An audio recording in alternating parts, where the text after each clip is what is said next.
see. See, that time it didn't ask me. It just. It just said recording. I guess because I hit continue the first time, so that makes sense. You had continued the first time. Oh, you gave it permission to be recorded during the permission. So, gotcha. It's like I stopped. Welcome, one and all, to another edition of the Ronnie Show. No, I'm just kidding. Ronnie and Markell. This is the Ronnie and Markell podcast. Welcome back. Here. Welcome back. We are here for Marvel. Really, that's what Marvel just dropped a fuck ton of stuff. How many episodes this year will we do based on Marvel? like every week we'll be like, in Marvel news, Marvel. So let's see. So just to give you guys a sort of preview of like what we're going to be talking about, we have the new Marvel What If trailer that dropped, which shows you now it's going to be 10 episodes of content that's going to be dropped. 10 episodes of content that's going to drop, because what's not really well put together. Well, it's done like that on purpose. But if you read into the synopsis of it, it looks like to me these what if stories all tie into a story in which all of these people will eventually become the What If Avengers, basically. Like that's what essentially that looks like. So that's why it's a 10 episode series, because you got to tell the story of how all these different what if scenarios happen. So then we had Loki episode 5. We're going into, as we record, only a few days from now, we all will be watching the finale. And then you got the big movie that dropped. This is Marvel's actual first, if I'm not mistaken, this is Marvel's first movie that has premiered on Disney Plus, isn't it? Yeah, first movie that premiered. I think it's also their first movie back in theaters, isn't it? Yeah, it's their first movie in 2 years. They haven't had a movie since Far From Home. First movie since the pandemic where people actually headed back to theaters. Yeah, I saw it in droves. If you guys haven't gone out, this is like a plug for IMAX, but we ain't getting paid nothing for this.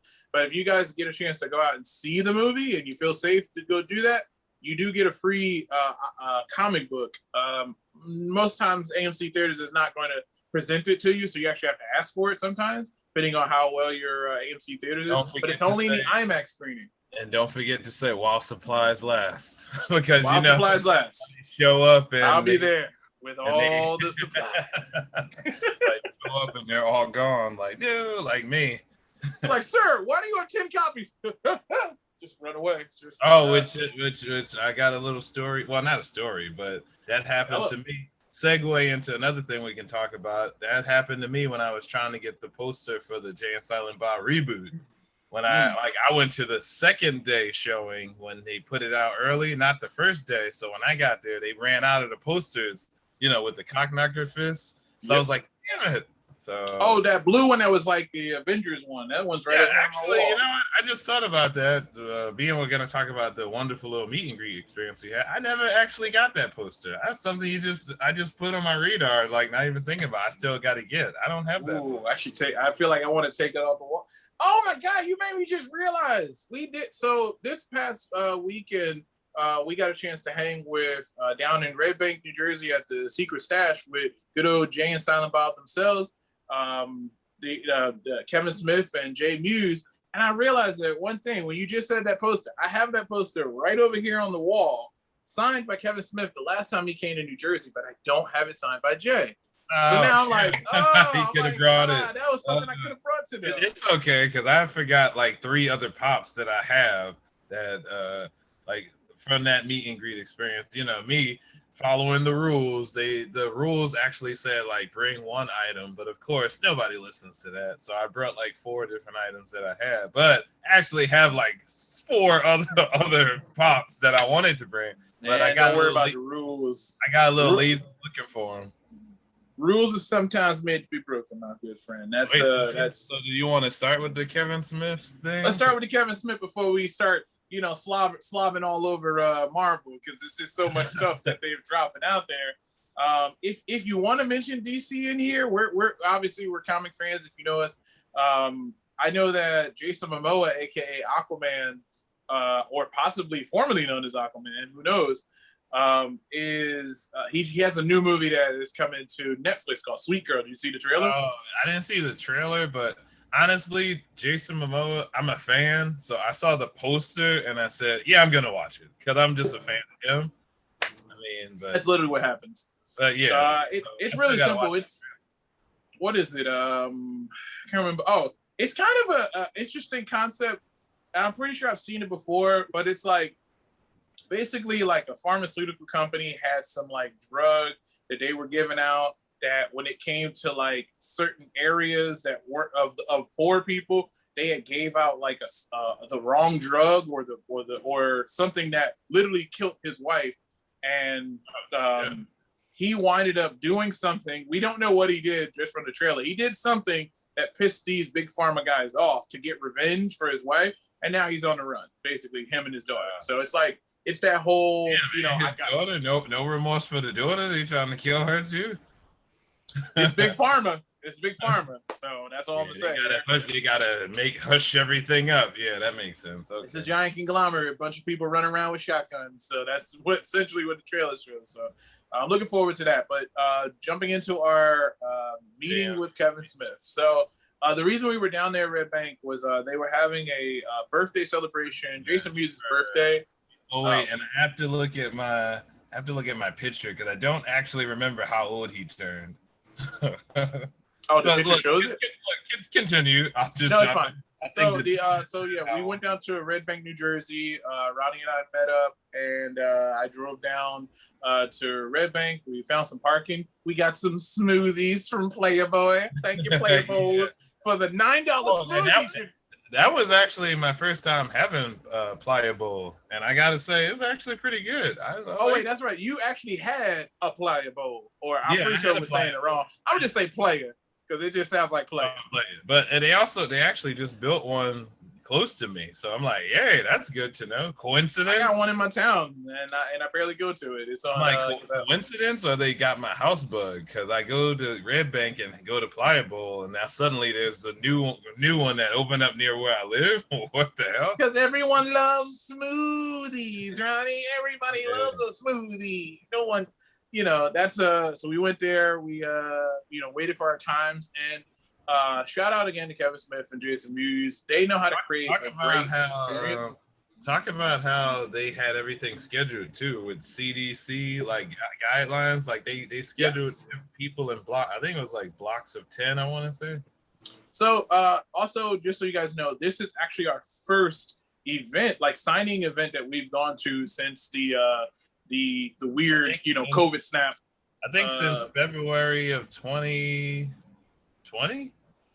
Right? Did we go to? Yeah. Well, yeah. Well, yes. C2E2 was our last. C2E2 was the last big event we went to with a crowd of people and met people and did things.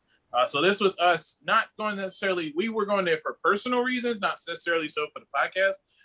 But it was great anyway because we're fans of Kevin Smith and we love just about everything him and Jason Mewes does. Pretty much the name of the show is kind of a homage to the Jay and Silent Bob make a movie. Ronnie and Markell make a podcast. Our first movie that we watched of them was what, Jay and Silent Bob Strike Back. I still many times at North Screens. We were in that theater all by ourselves, which I know Kevin Smith would be like, I can believe it. Yeah, exactly. It's just like, yeah. Oh, wait, where in Newark? Yeah, I can believe that you were in there all by yourself. Like there's your appointment was first, so your appointment was at 11 o'clock. You were in the 11 o'clock group. But I thought that the most surreal moment, I mean, no matter how many times I meet the guy, I still get a little bit of butterflies. So after you came out from yours and you had went to the car to put your stuff away, when we were waiting and they were checking us in, he came outside as the person who was checking us and making sure we were ready. So it was like, oh, it's kind of like a little. It's him. Yeah, he came out like, hey, kids. And it was like, asked you guys ready? We'll be ready in a minute or whatever, yada yada. But I feel like the one thing that makes me always love Kevin Smith in general, out of any other celebrity, is I don't know. It's like he just, no matter how much success and stuff he has, he just seems like a humble, normal, the same guy. I know he is a normal guy, but he just seems like the same person no matter what. He never let fame, any type of fame he's had, go to his head where he's like, oh, I can't do this with fans or any, none of that type of stuff.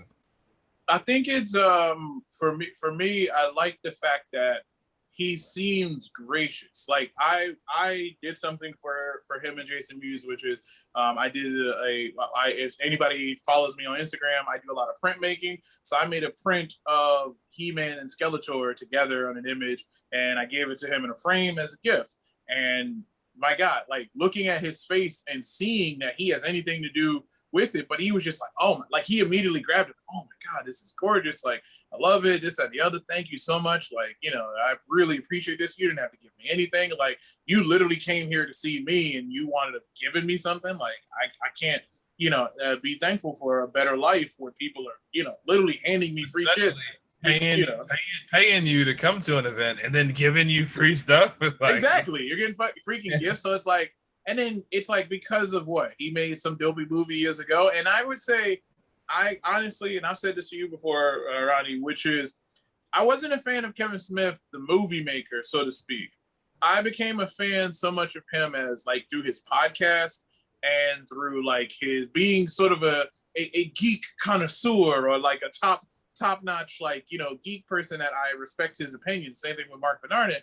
And through that, I think that's where I really was like, oh, okay, I'm a fan where I will actually pay money to go see his movies or do something with them. And his stuff is just a lot of fun. Like, we live in a day. What do you call it? I think first and foremost, I think it was just the peculiarness that this guy, Silent Bob, the guy that doesn't say anything or talk in the movie, was the guy that wrote and directed the movie. I think that was like the first thing that piqued my curiosity to become a fan of him. Like finding that out about him, like, wait, the guy who doesn't say anything during the movie is the guy who, who put all this together. Like that just seemed weird, Exactly. That's ideal. Boy, but yeah, that's what and then you realize the fact that like we've been at this long enough. We got a little bit of skin in the game. Well, where I feel like we can sniff out a poser. Like, we can sniff out somebody who's trying to be a nerd. Like, hey, guys, I like that Marvel stuff, too. Or Ronnie's favorite, hey, I watch Black Panther. Yeah. I like that Black Panther movie. I like Black Panther. It was pretty good. It's like, really? Name any character. Isn't that Chadwick? That Boseman guy. Yeah.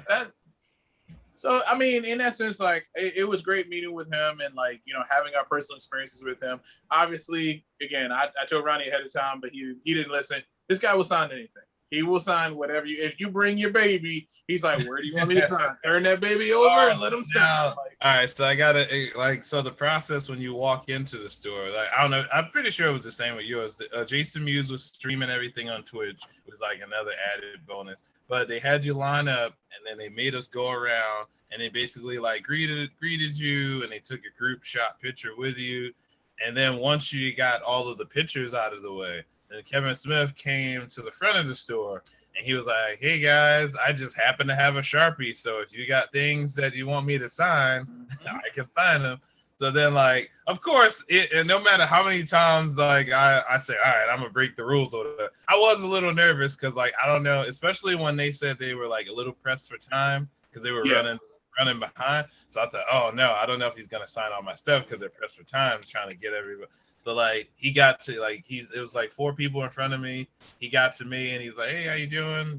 Said, how you doing? I've been a fan, met you a bunch of times already. And then I gave him the pop. I gave him the first one, and I was like, I got like 4 more. And he was like, even if you had 10 more, no problem at all. And he just started signing them, and I was like, holy crap. And then in the midst of him signing and stuff like that, I was asking him, I did get to ask him another question I never got to ask him before, which was I asked him, was he open to doing any comic book collaborations with any other writers? And he honestly told me, Ronnie, you shot what Ronnie meant to say in hood terms is, I wanted to shoot my shot. I was trying to I tried to see if I could get a project going with Kevin Smith. But yeah, so he basically told me, like, right now, like, probably no, just because, like, he says he's busy and he has a lot of other projects that he has lined up and trying to get done. Well, translation to that is, I'm sorry, Ronnie, it's not me, it's you.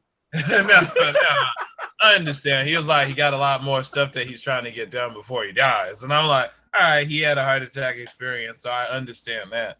And then he was telling me a little behind the scenes in terms of He-Man and the comic book, which, you know, is funny because remember we didn't agree on like the writing of the book, and I was like, it doesn't feel very Kevin Smith-esque of the book, which is funny for him to tell me like, oh, I didn't actually write the script.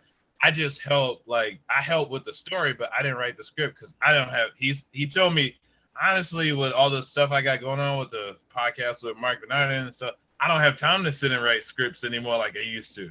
So I was like, oh, I was like, that makes so much sense. Cause yeah, I was telling him like, cause it didn't feel like it had any like Kevin Smith-ish feel to it. And he was like, yeah, I didn't write it. And then of course, he exerted his own humor. He was like, yeah, so if you didn't like it, you know, blame the other guys. I'm like, good job. That's a safe way to protect yourself in the comic. It's like, you like that Kevin Smith He-Man written by Tim Sheridan? Like, yeah. Totally different experience.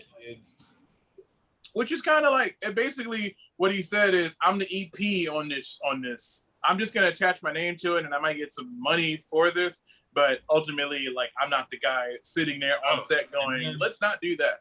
And then let's not forget, they did give us some little goodies. It wasn't just like you'll sign what you want and a picture. They actually gave us some little goodies. So I don't know if everybody can see it clearly. They gave us a little Bumpman and Chronic figure signed by Kevin Smith, and then they got another one here. Little show and tell action from Ronnie. Show and tell, look, signed by Jason Mewes, which was dope. Cool figure, man. Yeah, and then I'll show one of my signed pops. I'm like, was a moment for me because I have literally met Kevin Smith at least like 6 or 7 times already. Got the man to sign movie tickets, posters, everything, but I was always like, never got him to sign a pop, and finally got him to sign a pop. So when he was like, you want me to personalize it? I'm like, I want to be like, hell yeah. So yeah, I got him to sign a couple more. Oh, and I got to show that because I'm bragging now. I just got to show this. Oh, this humble brag. Him and Jason Mewes to sign Masters of the Universe Revelation Skeleton. I have the power now. Yo, Ronnie, you got the juice now. Yeah, and it actually says, Ronnie, I have the power, and I'm like, hey. And tell him too, that is only the second one that he has signed since those toys have released, which you can find plenty of those Skeletor guys at your local Target. I love that Jason Mewes had to add their signature like old school Clerks because he wrote Snooch. Yeah, that's what he wrote on my comic. I had him sign the Masters of the Universe comic, and he wrote like J Snooch, and then Kevin Smith signed it. So listen, it was a very cool experience for any fan. I think the one thing that I loved about that was that it made me feel like as long as places have that kind of like covert, they're COVIDizing things where they're trying to keep it safe by like going like, because me and Ronnie came at different times, but we were only like a half hour apart. But they legit was like, okay, no, you have to stay within your group because we basically got to keep everybody who is in this group together for, safety reasons and things like that. And I'm like, okay, it's okay at this point, in my opinion, not to like bring it to the, COVID conversation, but it's part of everything. So whatever. It's to the point where like, if we're going back to doing things and we're trying to do them in the safe as possible manner, I'm all for it. Like we got a bunch of other conventions that are coming up that we're going to be going to and different events that we're going to be going to between the rest of the summer and probably in the fall as well. But again, I'm just looking for me personally, and I'm pretty sure Ronnie agreed. I'm just looking for that safety, baby, because I like these people, but I don't need to, experience. I'm not trying to get the vid as Kevin Hart says. I don't need the vid. I like to steer clear of that. But yeah. So I think that definitely great experience. So Kevin Smith definitely knows how to treat somebody who, comes to one of his meet and greets. But speaking of treating somebody really well, I will say that Disney Plus treated us very well by giving us two great things in 1 week, which was the first one was Loki episode 5. The episode was, how do I put this? A fuck ton of Easter eggs. A little bit nerve-wracking, just because I'm like, who the hell's behind the TVA? Now, let me just say something here before we jump into that, because this is also something that also connects back to Black Widow as well.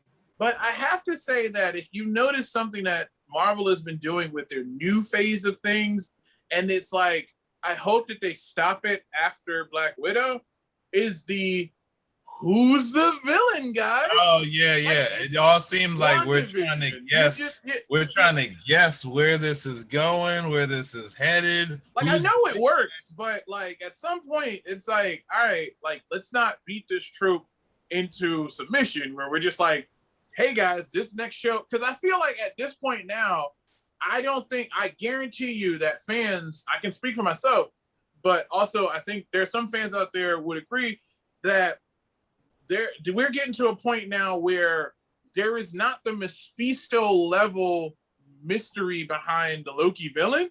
Like, I gotta know. I think some people are just like, you just fucking show us. Like, who is it?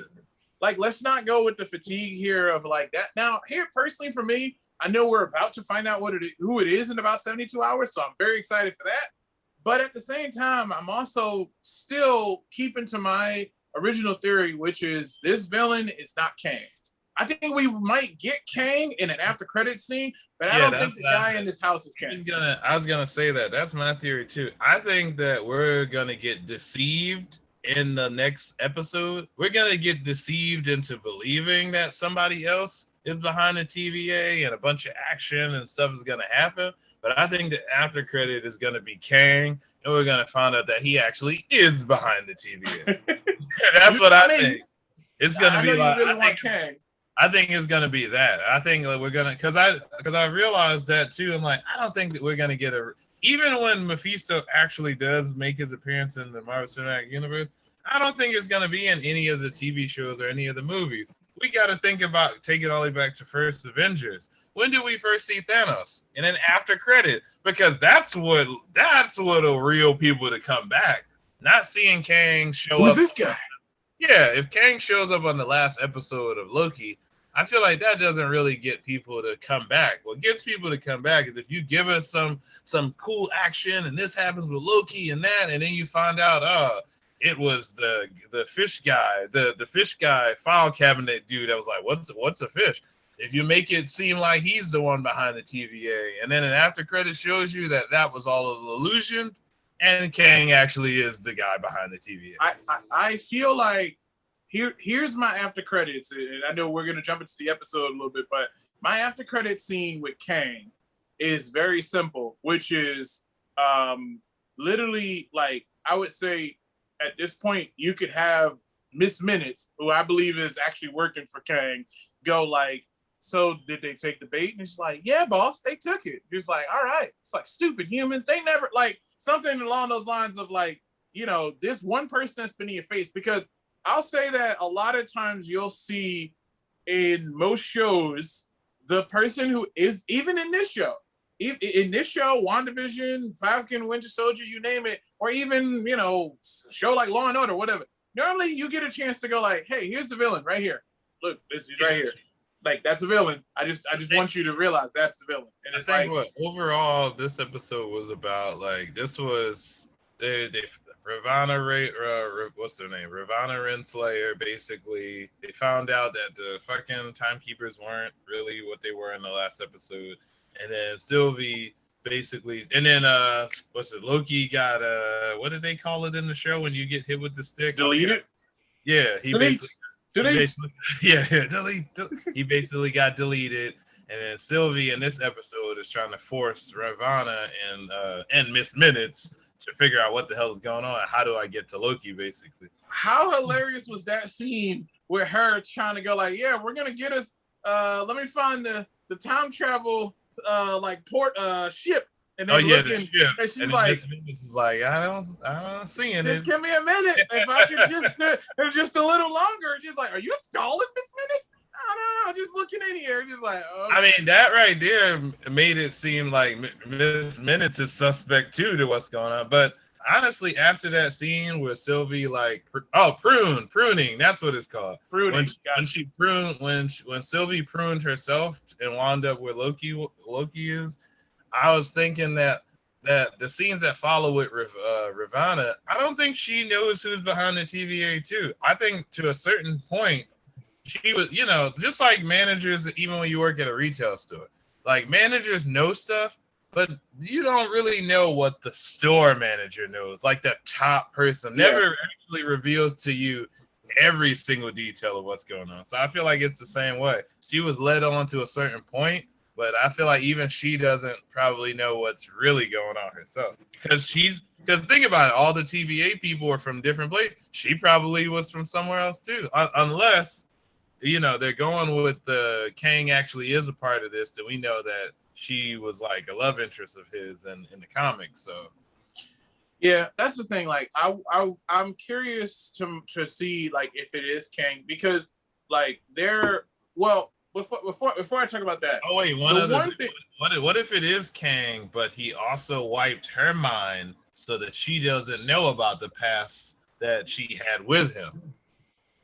I don't know. I feel like we're giving way too much power to this guy that like we still aren't 100% sure if this guy is the big bad. But at the same time, one of the things that I couldn't help but enjoy out of this whole episode, which was basically after Loki gets pruned, and also that was the name, Mobius got pruned, and Sylvie pruned herself. They met up with these other Lokis, which were like all of these different variants and stuff like that.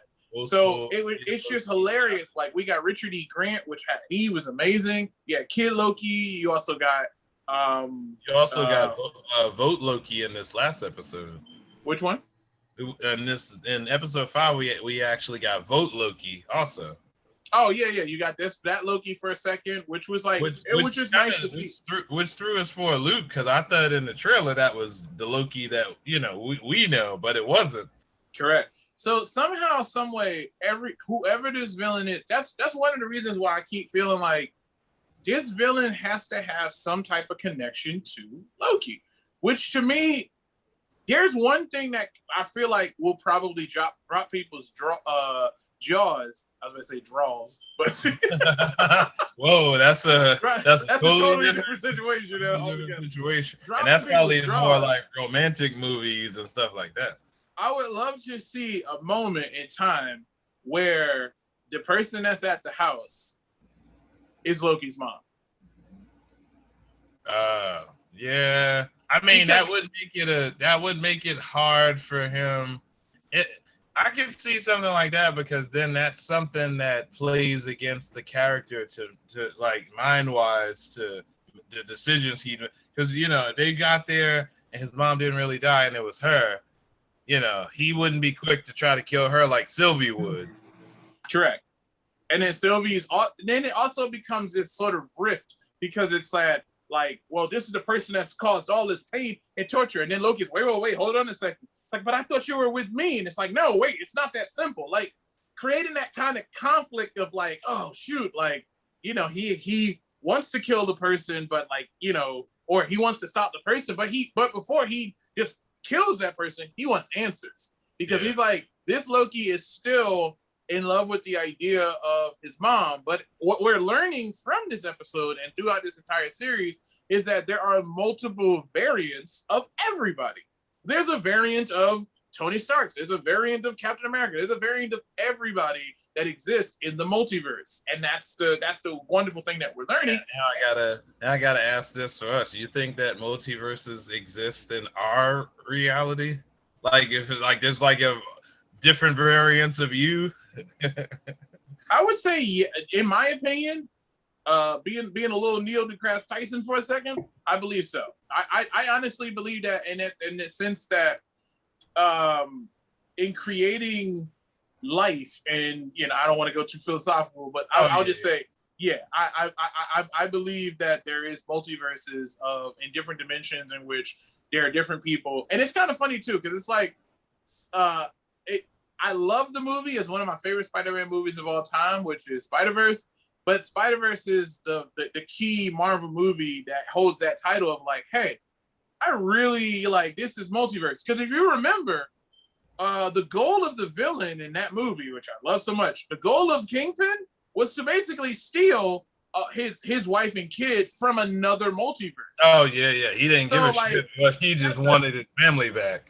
Yeah, and that same thing is sort of happening with Guardians of the Galaxy, which is we saw a Gamora die from a different like time stream, and then we have because that becomes an issue too because now we got another Gamora who's not that familiar with the Guardians of the Galaxy she's with.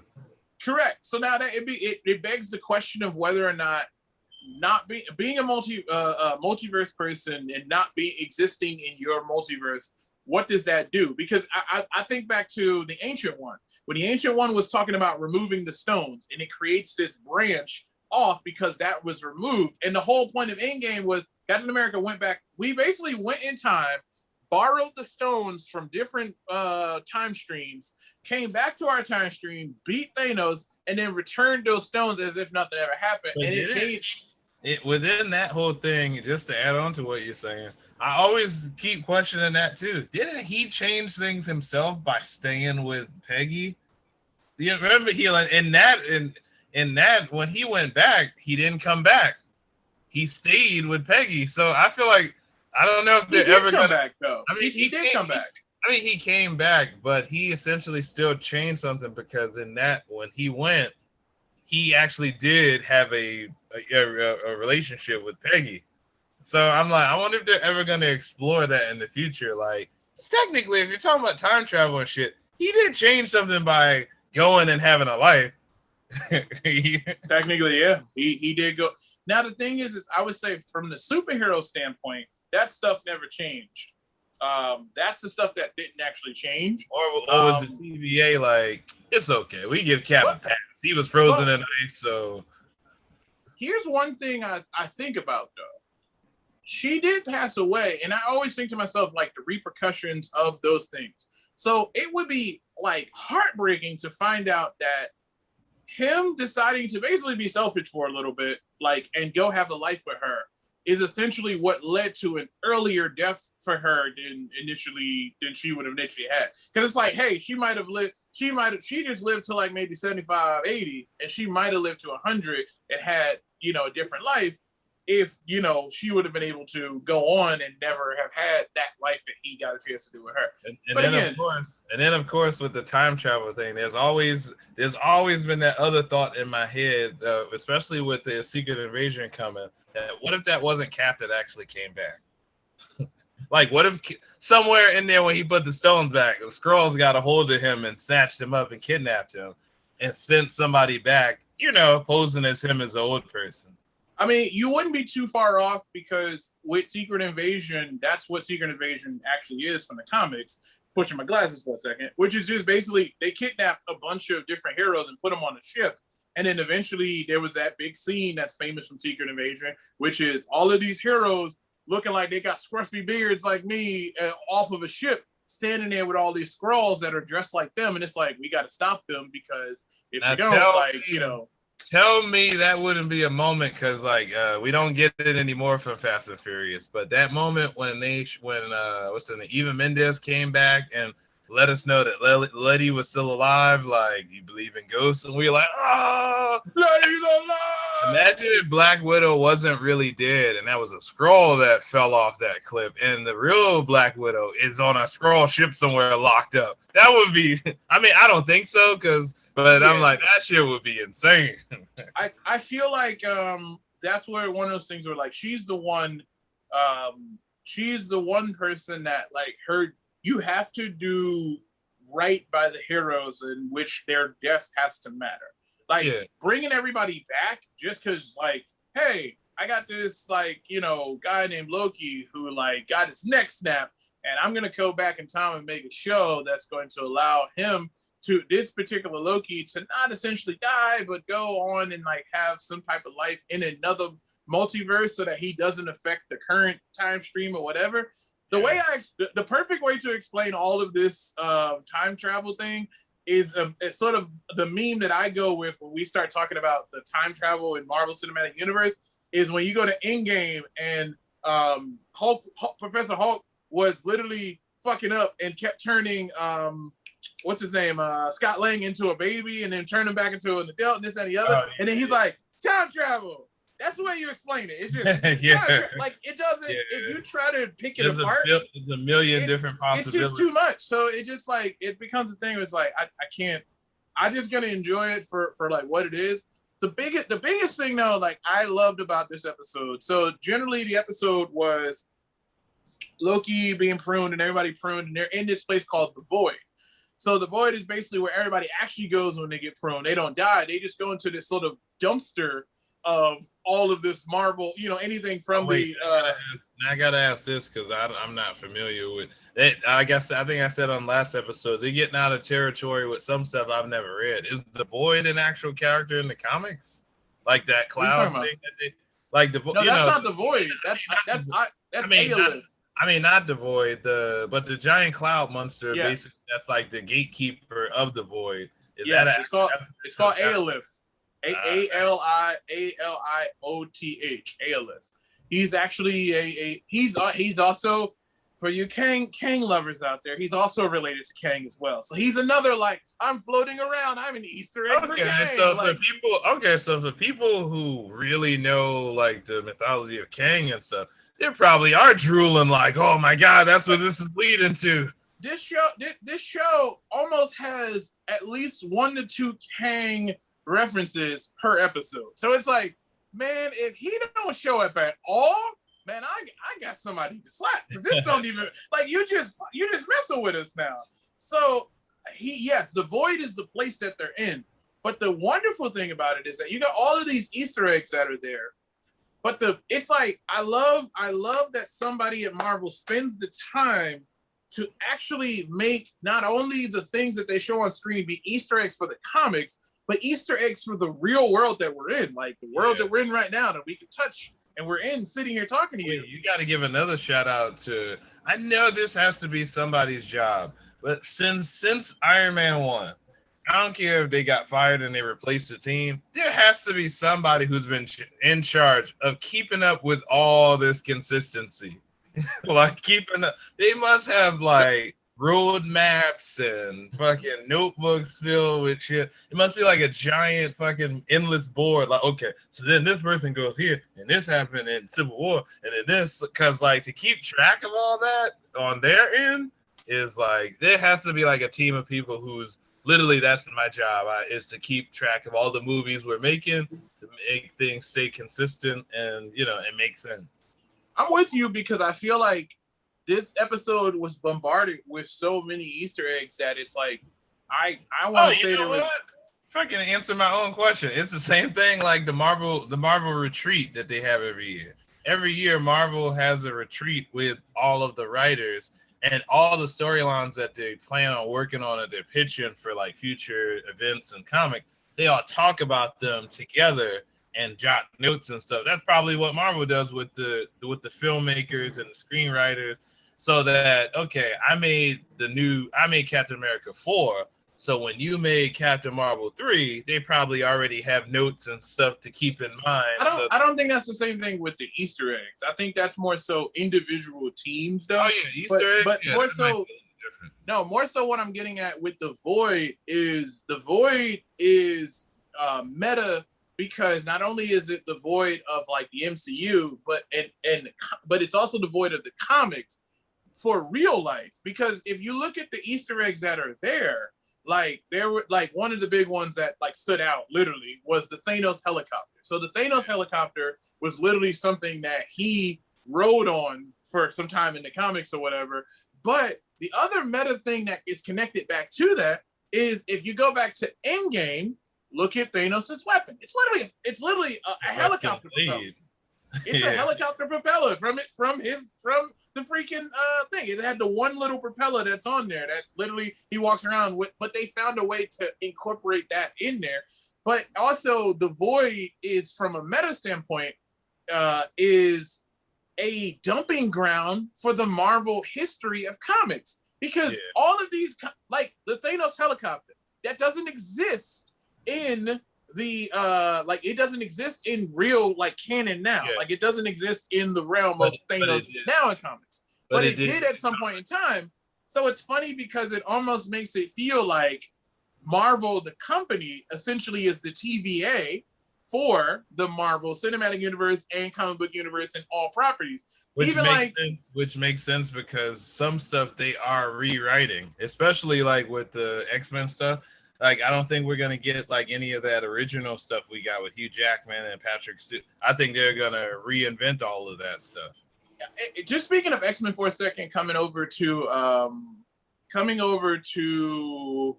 the Marvel Cinematic Universe, if I can have it my way, and if the gods at Marvel and Disney can hear me, what I want on screen, whether it be for television series, maybe preferably a television series because we haven't had a really good one like that ever. I would like for them to make live action version of the entire run of the Chris Claremont fucking X-Men, which to me is the definitive. That's the definitive, like everything you know and love around these guys from what's origins. Wait, I see a red dot on your forehead. What is that? What's up? Like if Marvel was like watching this recording, that's what we planned on doing, you son of a bitch. Because to me, it's such a. I know that they tried to do it a little bit with the Michael Fassbender and James McAvoy ones, which was like they kind of did like a time period X-Men, which is interesting. Yeah, they did. They took a little snippet of it, like when they brought the Sentinels and stuff into it. Yeah, like the way they were trying to connect it back and everything. And they also did that in Black Widow, which we're about to talk about. But like they did that so well that like I want to see. I personally, in my hardest of hearts, and I know they tried to do it with like First Class and Apocalypse and that Phoenix burning bullshit that happened. We don't speak of that Apocalypse. We don't speak of the dark. I want to see Apocalypse again in the Marvel Cinematic Universe, but a good one. So we'll just pretend like that didn't happen. Hey, look, you know what? Everybody gets reborn again, even if they do something shitty. Because Oscar Isaac is actually going to be Moon Knight. So that's right. Everybody gets a second chance when it comes to Marvel because they go, "You're a good actor, and we know that like it wasn't your fault that happened. So would you like to be Moon Knight?" And he's like, I don't know. And he's like, "What's that? What's this? Oh, wait, I thought that was like you just writing on a piece of paper. Is that my check? Yeah, let's put on the Moon Knight costume. Let's do it." You know, oh man, just because you brought that up too. It made me think that another thing that I'm very much looking forward to, if it happens, just because it would just be a fucking hilarious moment to see since they're messing around with multiverses, is if somewhere along the line, Ben Affleck showed up again as Daredevil. That would be hilarious. Like, yo. We're looking for the... I think you're going to say the cap. Look, even if it's just a scene where he's just standing somewhere with the costume on, like, what happened? Like, and he says, like, one clever line or something. That would just be fucking hilarious. At some point with this multiverse thing, I feel like before we move on to Deadpool, not Deadpool, damn, I'm wearing a Deadpool shirt. Black Widow. Before we move on to that, one thing I will say is that I think that this multiverse thing is the perfect plot for Disney and Marvel to do a multimedia world domination. Why? Simply because we have What If, that's animation. Wait, I wonder if Disney knows anything about animation. Like, come on. Like, I don't know. They're like sure to that whole animation thing. Not sure if they're the fucking bosses of that shit. Wait, how long we've been doing animation? You know, I feel like this is Disney at the Oscars. They're sitting in the back like, could you go get our trophy? But they didn't even announce, and the winner is Disney. Oh, wow. What a surprise. Go get our trophy. Another one for Soul? Okay. Wait, Soul won? I think they win on, they like the Undertaker with his fucking WrestleMania streak. I'm pretty sure that Disney wins just about every year, and Oscar for whatever. Every year that they have something. Except that year with Spider-Verse. I think that's the only year they didn't win, I think. But didn't they still win? It's Spider-Man. So, yeah. Like, that's true. Yeah, they're like, did we? Like, yeah, wait, the filmmaker, they went back like, yeah, we won. Take that, Disney. And then Disney was like, does that give you power over me? No. I take it to the scene from Friday, and they like showing up, and this is like, yeah, like the Oscar went to Disney Studios, and then Sony showing up like, yeah, I just wanted to come get my Oscar. Come on, Oscar punk. Like, yeah. You're like, all right, okay. Like, you Go see ahead. Kevin Feige walk away and then turn around and hit him with the uppercut like Devo did, like, oh.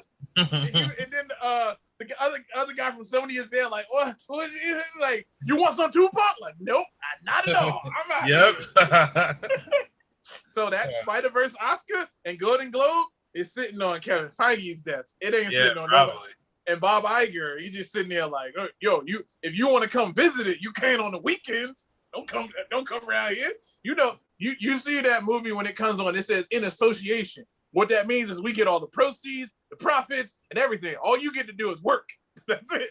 We send you a free T-shirt, a knockoff T-shirt, not even a real one. And before we get to Black Widow too, I got to give one. I don't know if you watched it yet. I haven't watched every episode, but a shout out to the new Monsters Incorporated show. I've not watched it yet. Is not even a spoiler, but like just giving you a quick synopsis from the beginning, just to with that nostalgia, which is this like I love it when whoa, you didn't do that right. When we have nostalgia from Disney, we put a little line down. Make sure oh yeah, we get in there. But yeah, so like you remember the original Monsters Inc. the ending. Basically, at the very end, they found out that laughter was more powerful than scaring kids. Correct. So this new series is featuring a new monster who gets a letter, basically that he's got accepted for a job at the Monsters, like the factory. But this takes place right before Water Noose. Remember the Water Noose guy? And that's just because I just saw it. I remember his name. But the Water Noose guy was still in charge. When he got the letter, the Water Noose guy was still in charge. So he thinks that screams, like scaring kids, is still a big thing. So this takes place like right before the original movie ended. So he's been training to scare kids, and then he shows up on his first day of work to find out that he has to make kids laugh. Yeah, like that premise. And then Mike Wazowski and the other dude, they're like in charge now. They took Water Noose's spot, so they're in charge. And there's like a lot of other new characters, but all the original characters that are still there, everybody's voiced by the original people from the original movie, which just that's got that Disney money right there. Nobody going nowhere. Shout out to Disney. So definitely to give that a chance because I think they had me within when I saw the monster was reading the letter and my brain realized like, wait, this is connecting from the movie and he's about to find out. I feel like the audience knows what he doesn't. He's been preparing this whole time to scare kids, and he doesn't know that you have to make kids laugh now. So he has to figure out how to make people laugh, not scare them. It's basically the equivalence of like, I did all of this training to run a marathon, and then you found out you're going to be weightlifting. Yeah. I have no muscle mass. I just can run really fast. And it's like, so it's eventually like almost like a fish out of water, type of story. Like, I love that. How long is the episodes? I want to say like 30 some odd minutes. I didn't watch the whole thing. My daughter was watching it, or your niece. She was watching it. I just glanced at the first 2 minutes and I was like, oh wow, definitely have to sit down and watch this because that opening sequence had me hooked. Like, holy shoot. And see, what I love about that too is that just like there's no expense that's too small. This, I'm pretty sure, just from the commercial I saw it has the detail of the last Monsters at Monsters University detail in a television show. So they're spending movie budgets on television. It looks really good. And I'm also on to you, Disney. We always wanted a sequel to Monsters, Inc. Instead of giving us a sequel, you give us the continuation of a TV show. That still doesn't mean that in the future you could still make a sequel to the movie. Like, These guys, well, man. The idea is that you like the same thing they're doing with Marvel and their own properties with Pixar and Star Wars. What they're doing now is something that once again has not really been done to this level.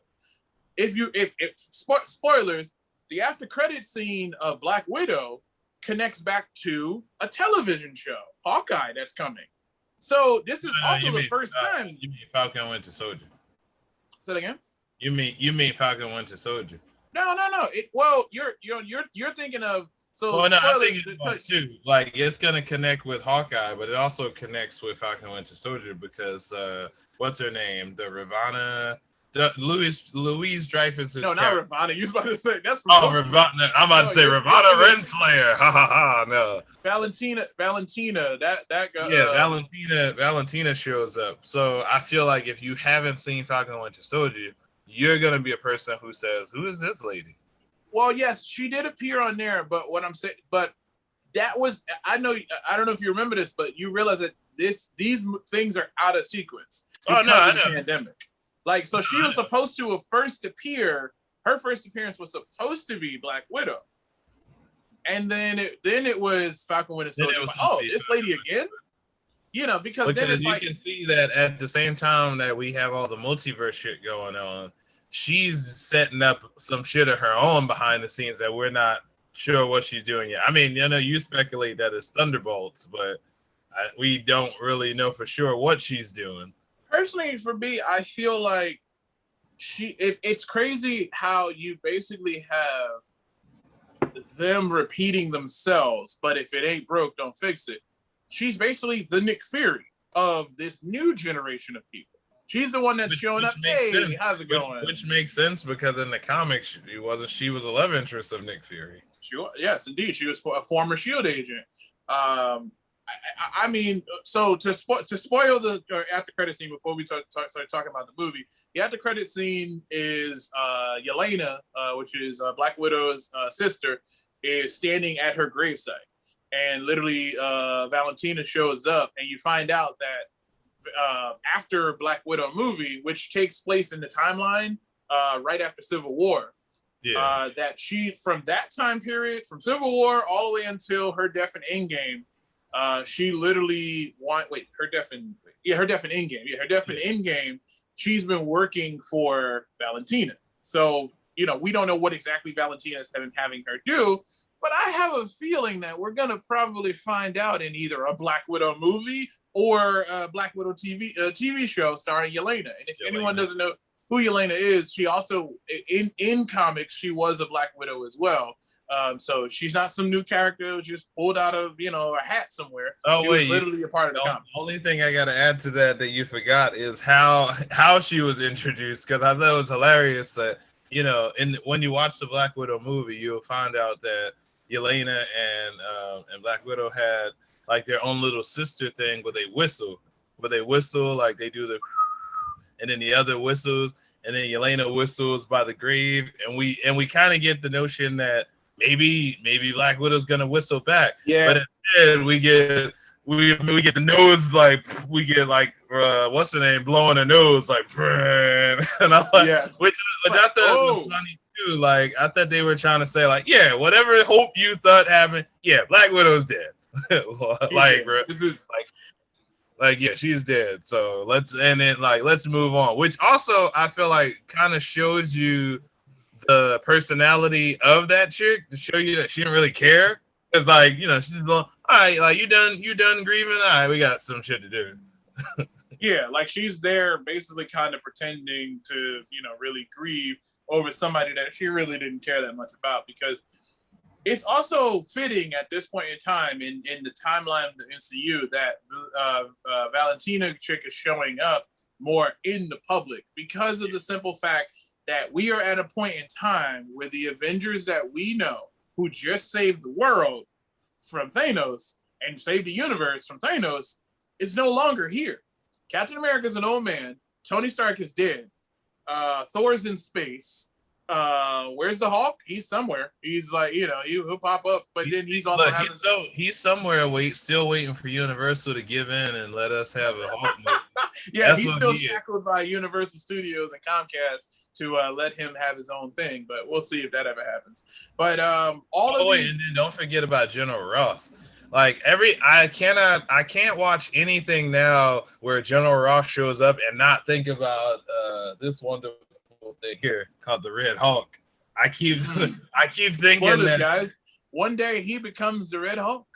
I keep thinking that it's gonna happen. That's why he should, like, he's been back in the Marvel Cinematic Universe a lot lately. So I have a theory about that. So we have seen this guy multiple times now, and most recently in the Black Widow movie.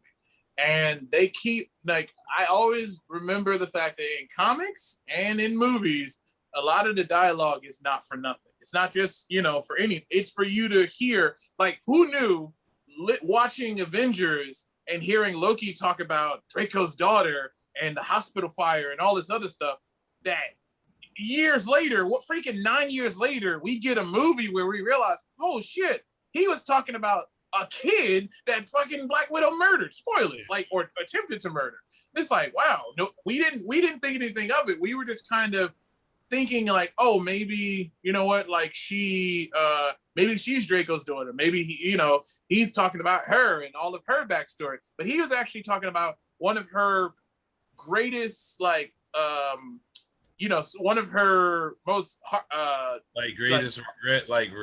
One of her greatest regrets in all the stuff that she's done as a Black Widow, of having to murder a child. But that's what makes her movie, like, I know some people didn't like it, but I know that's what makes her movie so relevant and so good, is that it's like we find, not to mention, I'm going to just give Marvel props where they fucking deserve it. These guys are so dope at this point. They said, whoa. They were having lunch somewhere and they were like, hey, we never made a Black Widow movie, like, to give her backstory. And somebody, oh shit, we forgot that? All right, well, I'll be right back. And they put together a nice little backstory movie on Black Widow, because we got to see, the Red Room and see what her childhood was like and all that stuff in this movie, which was terrible. Some dark scenes in the very beginning, especially with. It's such a wonderful song by Nirvana.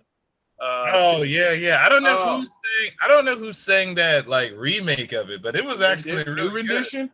But yeah. It's crazy how you listen to certain things, and if you slow it down, then it's like such a much more meaningful song, and how, like, scary and dark it is. But I was sitting there watching the first few minutes of this, and when they had that moment where they literally had children in a storage unit, and they're pulling them out, and they're all screaming and hollering, I'm like, is this a Disney movie? Not to mention they were fucking they were killing kids, like, when they couldn't complete certain things. It was almost like, it almost kind of reminded me, those parts reminded me too of, like, Universal Soldier, and the movie with Kurt Russell called Soldier. Yes, I remember that. He was, because they did the same thing there, where they had kids, and then, like, when some of the kids, like, weren't performing the way that they wanted them to, they just murdered them. So you have this movie at its core is about the horrors of human trafficking and child soldiers, which is a real thing in the world. So, like, they shined a light on something that was very dark. And I know there were, I've seen some reviews online that were like, well, I wish I would have seen, like, they kind of fast forwarded through her from a child when she was at the airport with what's his name, the Red Guardian guy, and to the point 21 years later when she's because some reviews said, like, well, they should have explored human trafficking more. I'm sorry, in a 2-hour and 15-minute movie, do I want to see kids be tortured and shit for, like, more than a few minutes? No, thank you. So I'm pretty. Thank you. He just gave us a nightmare glimpse into it, but who the hell wants to watch that?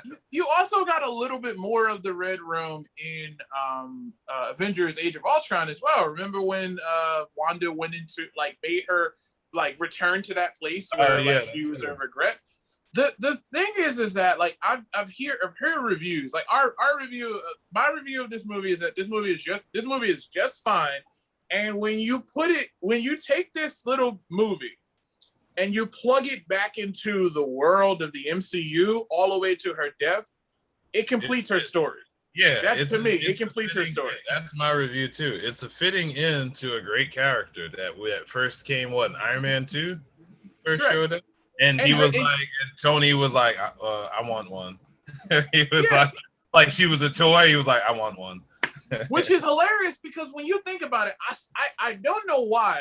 Maybe because I'm a huge Street Fighter fan, but I was watching this movie and I could not help thinking to myself, if there was a studio that really cared about Street Fighter and wanted to make a Cammy movie, I really felt like this was that, because essentially she's a doll that basically like was a doll who remained like through all the beating and the trainings and all this other stuff that they did in the Red Room to mess her up, to have her kill people with no remorse.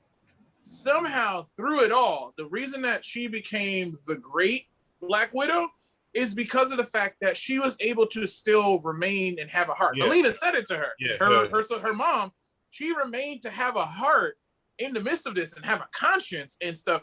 And it is because of, it's crazy because if you think about it, it's because of her heart and because of the fact that she was able to break free from this and almost and try to kill this Draco guy, but wasn't able to successfully do it, but she thought she did.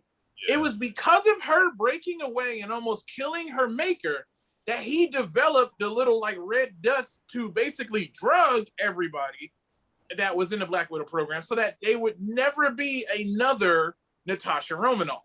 So she is the legacy Black Widow.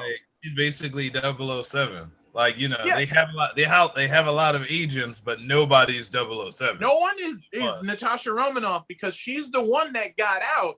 And not only did she get out, like, to give you the little backstory, you can go check this out in the comics if you're that kind of person that wants to check out the comics as well as the live action and not just look at it from this. I feel like it's way more context to it. And yes, you don't have to go and do this, but it's a recommendation because we're nerds and we just want to try to share this world that we know. It just makes your experiences more enhanced if you read the source material and stuff too. So there are some Marvel Knights. There's Marvel Knights Black Widow series. Those are the series, if you go back and look at her origin and it connects back to that, to me, this movie feels like a live action sequel to that. To find out that at the end of those series, that this person who is essentially the creator of this Black Widow program, you felt like you crushed this villain and you destroyed this program. And little did you know, this shit has been running the whole time. The whole time. Same thing, kind of like Hydra. Like you thought you ended it, but this shit's still been going strong. You cut off one head and two more formed, essentially. Yeah. So like that's where this story, when I hear people say, this story was pointless. And it's like, well, clearly you have no other context of Black Widow except for these movies. But even if you just have the context of these movies, her journey is so beautiful for the simple fact that when you meet her in Infinity War, she's got the blonde hair and the vest. Oh, how awesome was that when she showed up with the blonde hair? I was like, oh man, they connected that very well. Blonde hair and the vest, and you realize that the reason that she is that way because when you meet up with you gotta be deep in this shit to really appreciate this movie. I swear, it was awesome. Oh, and also, the guy that was helping her or whatever. Yeah. I forgot his name, but the dude that was helping her and giving her all the supplies and stuff like that. I was thinking, like stuff. I was thinking because I'm trying to follow we're getting so to the point. So I'm like trying to follow the timeline because this would be after Nick Fury was already dead, right? So I was thinking like, what if that guy is really like a Skrull working with Nick Fury, and that's why they gave Natasha, like that's why they're helping out Natasha with whatever. You want a lot of people to be Skrulls. No, because I know that show's coming, I just keep looking at like characters, and I'm like, where did this minor characters with big roles? Yeah, like where did this minor character come from? Like, who is he? And he has all these connections to get her planes and money and all this stuff, and I'm like, well, who throughout these movies had connections out the wazoo? Nick Fury. So I was thinking, like, what if, like we saw before that, this dude been chilling on a ship So I'm thinking like, if this was a connection, what if that guy isn't really, he's like actually a Skrull that they send like, yo, send him to help Natasha, whatever she need while she doing what she doing. I would say yes, it's possible that he's a Skrull, and it's also simple. He could just be a Shield agent. Like he's still Shield. Shield. Like he's still, that also could be a thing too, because like that's still a thing. Oh, but yes, I agree with you. We cannot talk about Black Widow without talking about Taskmaster. Now I will say the reveal of Taskmaster was a little bit predictable because I was like, it's either the mom or this guy's daughter really didn't die and it's his daughter. Yeah. I was thinking that. But I'm gonna go ahead and give props because in the words of, the Braun Strowman give these hands. Everybody that got into a fight with Taskmaster got them hands. These hands. They got these hands. That happens in like the first 20 minutes of the movie, the fight between Black Widow and Taskmaster, and it's like, she didn't win that fight. Yeah. I don't think every fight that Taskmaster had in that movie, I don't think the good guys won any of those fights. In Women, when Red Guardian fought, he was getting thrown through windows and shit. He was getting beat up. Well, it's not fair because you're basically fighting a person who has the fighting abilities of like 5 Avengers. So and it's and they're enhanced as well. And she's like the perfect soldier. So yeah, that's true. Spoilers for anyone, who if you're watching this and you haven't watched Black Widow, I'm sorry, we're spoiling it for you. Many apologies. We don't. Many apologies for that. But if you have and you want to enjoy the experience with us, I feel like I was fine with the whole it being Draco's daughter because of the fact that Draco's daughter was the biggest red in her fucking ledger. Like she's killed a lot of people, but the thing that Loki mentions in Avengers 1, and the thing that clearly is the something that really resonates with her. There's even a very powerful scene which I love, which is a moment where you're not thinking anything of it. Taskmaster gets put into this glass chamber and it's stuck in there, and the building is literally the evil helicraft that's in the sky. The helicraft Red Room, basically. Yeah, Red Room is in the sky, literally. And they're in there and it's destroying. And she's in there and she knows who it is after having this wonderful sequence with literally beating Draco. She has this thing where she's so apologetic. And you can see that she's saying she's sorry. Taskmaster don't want to hit shit. But she wasn't in her right mind. So she was just singing murder, death, kill, murder, death, kill. Murder, death, kill. Literally, yeah. So it's they have this red. I was joking around with it with Danielle, and I'm just this red Disney dust that they have that can just basically fix all of the things. And I'm pretty sure there was a bunch of people that had a problem with that. I have a fucking problem. They told you it's science and stuff, so it's yes, if they're using chemicals to mess with your head and make you do stuff, then yes, there could be some chemical that's created that can do it. Stop with the sometimes I feel some people, they are okay with putting logic on certain things and then leave it out of things like Mortal Kombat. Okay, yeah. So, I'm sorry, I don't know what that makes sense with anything, but just when it comes down to it, it's just when somebody's actually trying to tell the story of whatever's going on, I kind of believe it within that time frame. We talked about Fast and the Furious before.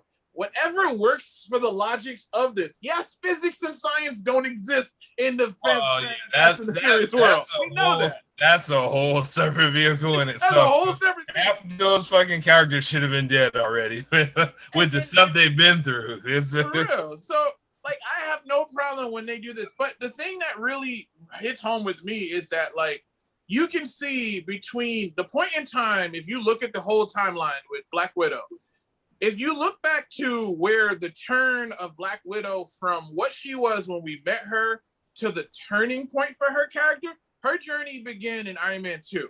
But she was still, at that point in time, she was still just a secret agent, just working for a new boss, which was Nick Fury. Because if you go to that Marvel Knights comic book, she traded on Draco to go to S.H.I.E.L.D. And then she went from S.H.I.E.L.D., working with him, to meeting up with Tony Stark and being the undercover double agent there.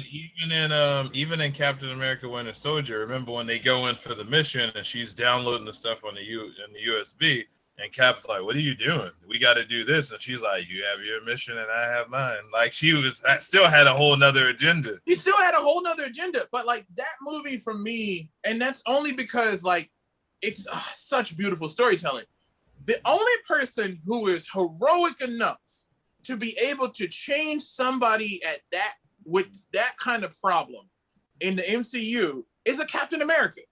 That's how you know you're a Captain America, because you could spend a weekend with Captain America. It might be hot and sultry, but you can spend that weekend with Captain America, and I guarantee you would not come out the same person. And that's what happened. I think that was Peggy, not Peggy Carter. What's the other Carter name? Her Sharon Carter. Sharon Carter. That scene in Winter Soldier when she was like, I hope to see you soon, and she's like, hope so. They understand. It's a matter of, and that's why for me personally, just taking it to Marvel but taking it to somebody else, that's one of the reasons why I really love the choice of them taking Sam Wilson and Anthony Mackie. Bravo to him, because if you look at that show and you look at the characters are changed by him. Not only his like big speech that he had at the end of the show, but I think in Sam's case, he was more so maybe enhanced. Like he was changed a little bit too, but more enhanced because he was already like a good dude who kind of knew how to do shit on his own and stuff when we met him. So think about it in the same thing that and then he schooled Cap. Remember when he was talking about like the people that he mentored and stuff, the PSD people? He was telling Cap, he was giving Cap advice on that stuff. Literally, he's the guy that works with people, with PTSD and all kinds of things that come home from the army. But think about that show. PTSD. I think I said PSD. Oh my God. he helped John. He changed John Walker. He changed Carly. He changed Bucky.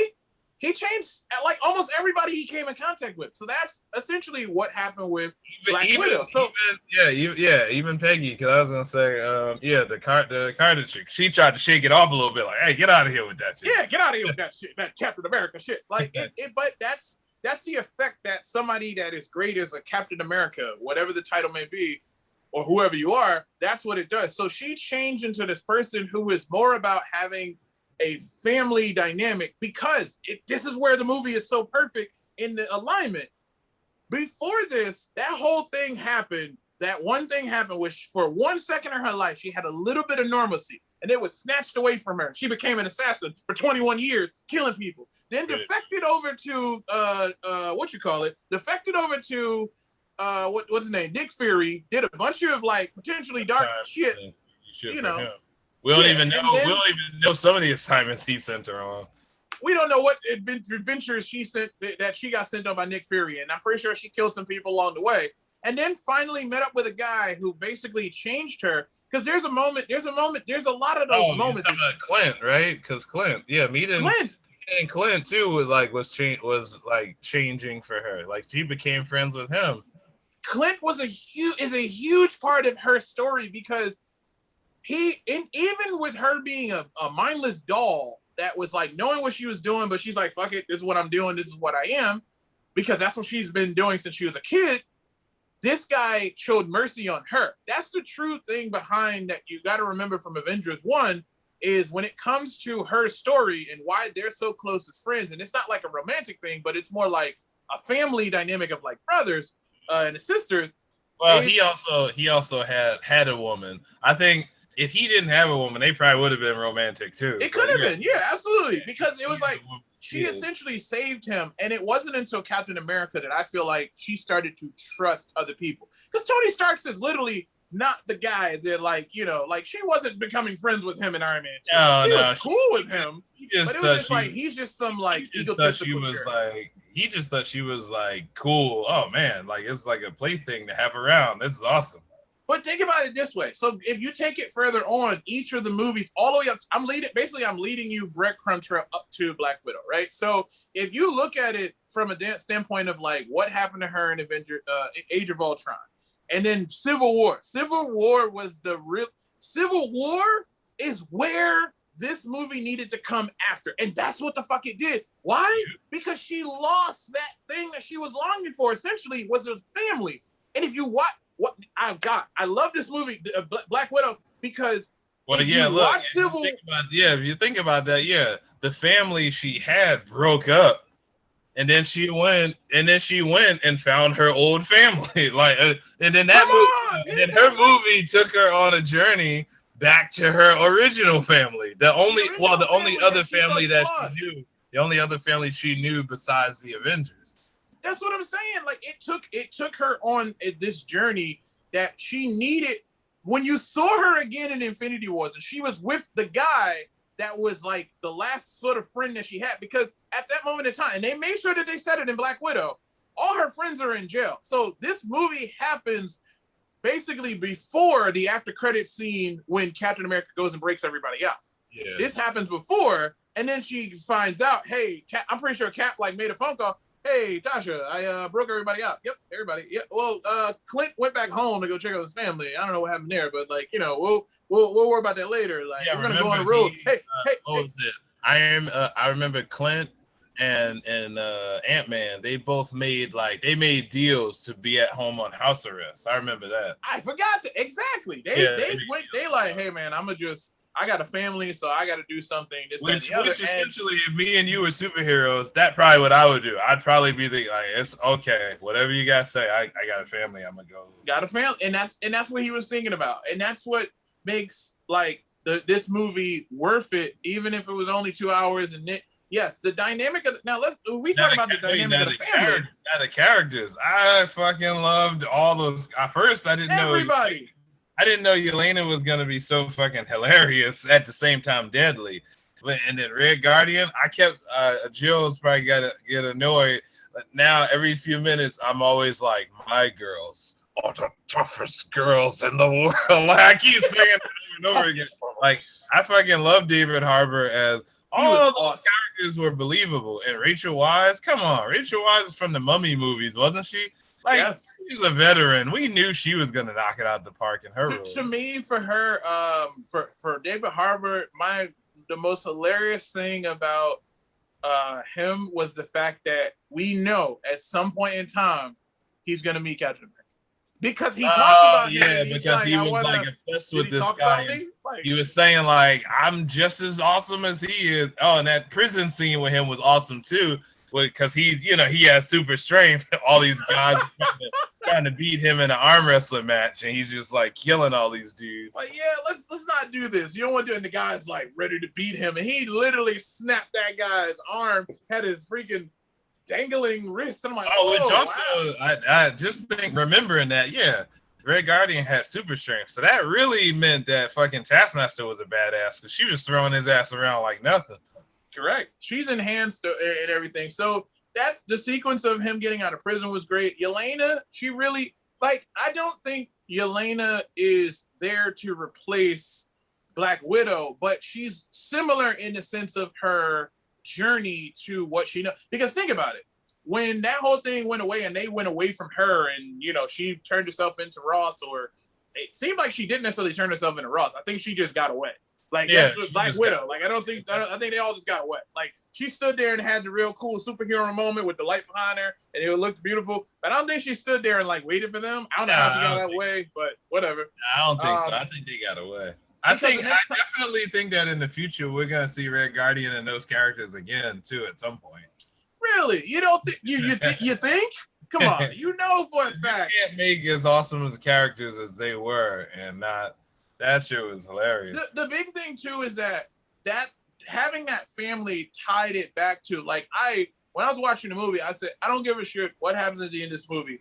I know that at the end of this movie or an after credit scene, somebody's got to be standing from this family. Somebody's got to be standing at her gravesite because it just makes sense. If you find out that person died, no matter where, if you found out a family member died and you lived in Timbuktu and they died in New Jersey, you're gonna fly from Timbuktu to New Jersey to pay respect. So it's like, what I thought too. If I don't know why this is weird, but if they, I was like, if they ever make a live action or an animated movie about Johnny Bravo, I would love if David Harbour was the guy that either did the voice or played the character. I don't know why, but watching him as Red Guardian, I was like, This guy would knock that shit out the park. It would be fucking He's a hilarious. great actor, man. Like I'll watch him do he's got to that point now, even from him being Hopper and Stranger Things. Like he plays the father role very well.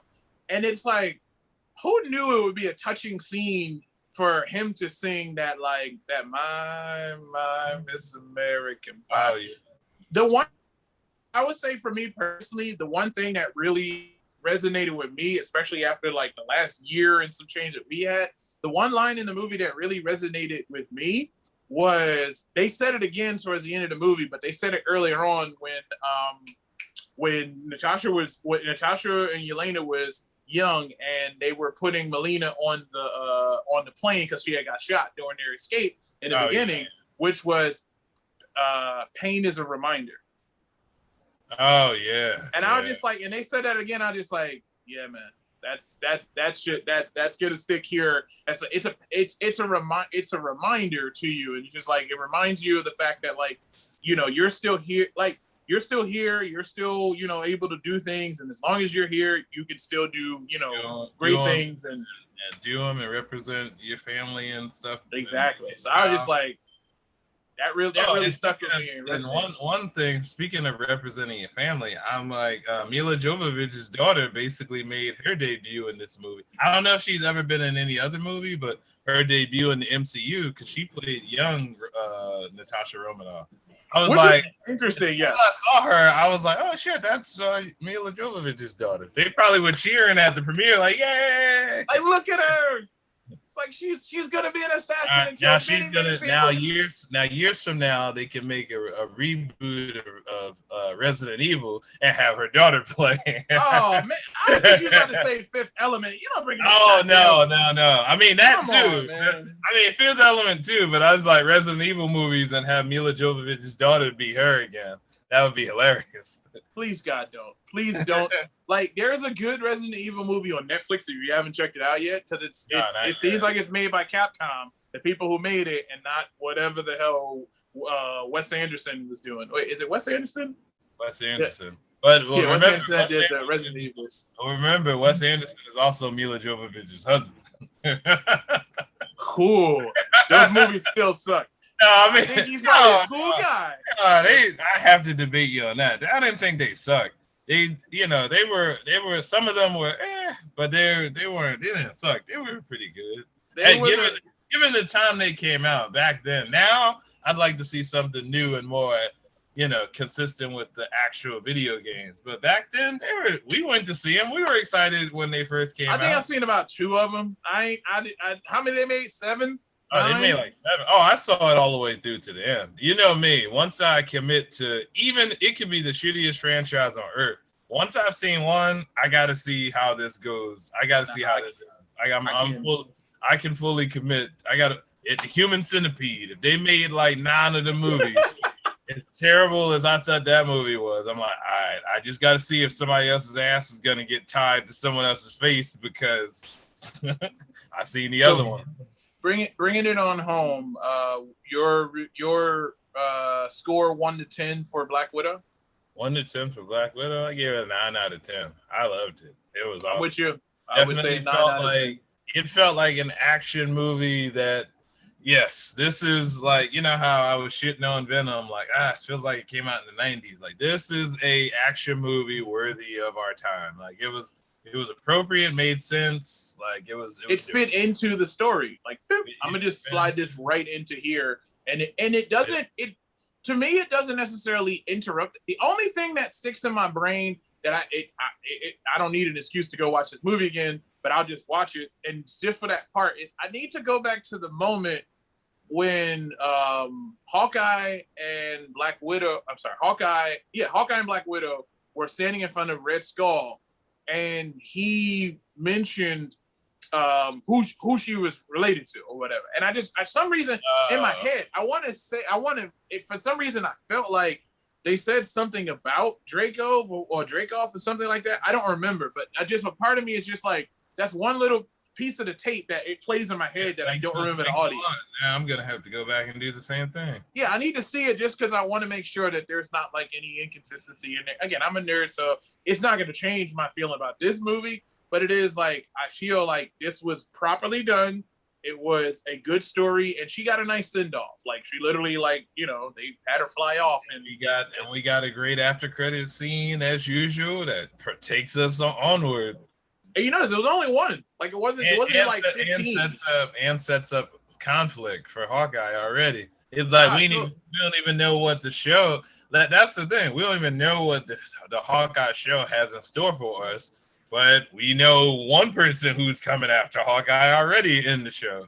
So I want to give my theory on that after credit scene. So to tell everybody what happened, basically Yelena is at Natasha's gravesite, and it looks like there's been a lot of stuff that has been brought there. So it seems like some time has passed, and she keeps bringing more and more stuff, like every year or whenever it happens. Valentina shows up and says, "Here's your next target." And they open up the iPad, and it's Clint. It's Hawkeye. Now, here's the thing, right? It feels like this could be a swerve, because for me, my theory is that it could be, Clint is being blamed for well, technically she said it. Like this person is the person who murdered your sister. You want revenge on your sister for your sister? Start with this guy. Yeah, like it's your target. Oh, okay. So we know that that's another thing from the team that Yelena's been putting together too. I mean, not Yelena's. What's her name? I never remember her damn name. Valentina. Just call her Val for short. Val. We know that Val doesn't have any good intentions for the good guys, as what we've seen her doing so far. So whatever, she's trying to get rid of the Avengers, basically. Like that's why she's sending. Well, the Avengers are not around, so she's trying to basically manipulate all the people and create her own Avengers. In my opinion, she's either building one or two teams: Thunderbolts or Dark Avengers. That's it. This is one of those two teams. Or both. Don't rule that out. Or both. It could be leading to both of those. All I need to do is see that her boss is Norman Osborn, and I'm gonna just be like, all right, I'm good. That's right, because we don't know. We still don't know who the Carter chick was on the phone with. There's still a lot of great stuff to. I feel like that's what we're getting now is the mystery of the cogs that have been turning in the MCU behind the scenes of everything. What we've been watching has been right here in front of our faces. But there's been a lot of stuff that's happening in the background. Like while the Avengers is sort of on hiatus and not around, we're getting the rise of villains, basically. All of these villains that are coming out of nowhere. And I also want to point out too is the fact that let's also remember the fact that at the end of the movie, Taskmaster's still alive. Taskmaster didn't die, and then all these other Black Widows still exist as well. So clearly, there is no doubt in my mind that at some point in time, those Black Widows are just fine with Yelena. So if she ever needs some help, she's literally got potentially Taskmaster and the Black Widows to have, as well as David Harbour and I think also you got to look at that on the other side of the coin too. Is you don't know what the Draco do. You don't know what other people he had helping run his organizations too. So there still could be a wing of a bad guy. Because remember, he said he had those chicks all over the world. So there could be some divisions of them with some other supervisor bad guys that we might meet in the future that, In my opinion, if Taskmaster gets the justice that, I feel like can still happen, whether it's a man or a woman, guys, get over it. Like it can happen. It could be either one. I mean, it could definitely we can still see maybe for anybody who might have been disappointed in Taskmaster. Just remember when you look at TV shows like The Flash has had like fucking 3 or 4 different people as Godspeed, and it's been awesome every time. So we also had a Mirror Master, who is a man in the comics, be a female in there as well. Yeah, it's okay as long as they do it right. Like I don't understand people's gripe when they change the gender on it. It's like it doesn't do anything to your character. Your character can still exist somewhere in this world. Like I'm not even a writer for comics because I'm a comic nerd. Hey, here's a perfect way if you want to bring in the actual Taskmaster from the comics. Maybe you just have an assassin that clearly, I wasn't 100% sure if her Taskmaster ability to copy you was based on that mask, or if it was based on something internally with her. I think in this version it was probably a combination of both. It was the mask, Okay, and then so let's not forget to point out the biggest fucking thing in this entire film is another female-led movie that was badass. It was a badass dope movie, and all the fucking main leads were women. And I believe this movie was directed by a woman as well. It was, yes, it was. To make it very clear, and you can leave your comments as you choose. You know, we respect. We'll ignore them. We'll ignore them. We'll ignore them as usual. No, I'm just kidding. I'm kidding. But I'll say, in all honesty, it's not that hard if they want to, and if it fits the story well. Not just because it happens. Like, I love the fact that years ago Kevin Feige said that with the Netflix people, they're not just gonna pop up like, "Hey, you see the guy sitting over there eating a sandwich? That's Luke Cage. Isn't that cool?" Like, it's not just because of that. Like, that's not the one reason you want to just make the person pop in here, because that's my only, going back to Loki before we wrap up, that's my only tiny gripe that they're gonna have to really freaking explain for me. If Kang is the person that they're gonna meet in this last episode, then they're gonna have to do a good job to me explaining to me what's his gripe with Loki, because you basically wait. Let me. You question the great Disney? Wait, you think? I'm sorry, but after watching what they did with Jake Gyllenhaal as Mysterio and the second Spider-Man, you really think that if it is him, or even if it's not him and it's somebody else, you don't think that they're gonna make you go, oh, when they connect? Why Loki? Isn't it? Wait, I feel like it's like that scene in White Chicks, and like, you want to talk about mother? I feel like that. I feel like the screenwriter would be like, he want to know if it's gonna connect. Oh, he want to know. Watch this. Press play. Like, watch this. Here's something that I know you said before in your review of Loki, the previous episode 4, and also the Black Widow movie, tying those two together, since that's what we talked about mostly in this episode. Both of their shows are all about identity. Well, I'm sorry, her movie and his show are all about identity. And it's important that we stress that, because that is something that is very important for anti-heroes. I feel like they're paying a lot of attention to anti-heroes this phase around. Well, I would even say heroes. I would even say heroes too. But yeah, you're right about anti-heroes, because their stories kind of take the backseat most times to heroes. But because you're like, oh, you're the villain, and it's more like Disney's like, you can be whatever you want to be. But also like, villains, villains start out a lot of times as heroes. So their stories, they're heroes of their own story. Yeah, like their stories, they have an interesting journey. Is a cause to every effect. Nobody just doesn't become a villain. Most of the characters, especially in comic book lore, you don't just start, oh, I'm a villain just because I hate everything. There's a reason or a path and a series of events that happen that lead this person to becoming a bad person.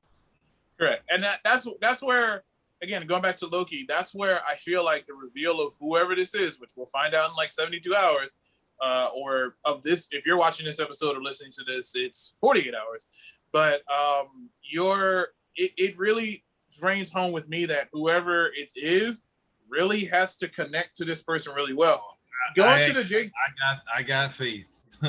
Going back to the Jake Gyllenhaal thing and thinking about it overall, I love that how also these new phases of people that are coming along are basically having to deal with sort of sins of the past of the other heroes. Like, if you think about this, like, this whole thing of like Taskmaster doing all this stuff is a sin of her past coming back to her in physical form.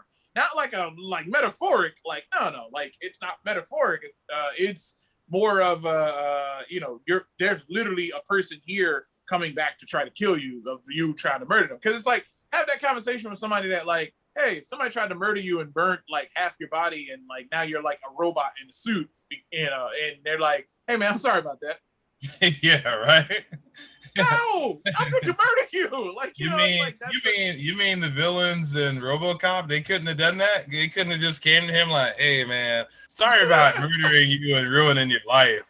That's a perfect example. Yeah, they like, blew him into chunks. They blew him into chunks, and this guy, literally, his wife and kid moved on. Like, he lost everything because of that. But not to get into RoboCop before we end this, but at the same time, you got to think that was what you signed up for. If you think about it, as a police officer, your life is on the line. He signed up to get blown into chunks? No, no, but that was also showing like that's the risk you take as an officer too. Like you're putting a lot, which is why police officers and teachers should make a lot of money. Like I go out here and put my life on the line. This is true. I mean, they shouldn't live like celebrities. Like I don't want no cop making $20 million. But 40K to go out and potentially go down an alleyway and get 40K? Your own head. Yeah, you 40K being a manager at Target. 40K. That's what I'm saying. Some cops and teachers. You got cops and teachers out here making fucking the same money as a manager at Target. So yeah. So shout out to all managers at Target. I have no disrespect, but if you're making the same amount as a cop, you should be proud because there's nobody walking into the store on a daily basis trying to like take you down. So you should be grateful for your job. But I think that wraps it all up and brings it on home. I do agree with that. This has been another episode of the Ronnie and Markell Make It Podcast. Recapping, we dived deep into we dove deep into Black Widow, Loki episode number 5, and we touched on the What If series. Check out the new trailer and let us know what you think in the comments below. And we also got to touch on Kevin Smith by shaking his hand is what I mean. Whoa, when we got to meet him at the meet and greet. Well, see, I did a little bit more than that. Oh yeah. Wow. Okay. No, man. Keep that. I'm sorry. I'll try to keep that privately to myself. Listen. I'll tell you what. A picture doesn't come for free. Okay. It's like, here's that picture. So Kevin, what are we doing now? That's my old school porno noise. If anybody knows the old 90s porno music, that's hey, would you like a bottle of Snapple? I want your Snapple. Or what was it called? Skinamax. Yeah. Save that for another show. That's the R-rated edition the X-rated edition of our show. Oh, I'm so sorry. I didn't mean that. Bye for now, guys. See you next time. And we're out. All right. Let me go ahead and end that. Oh, and leaving meeting.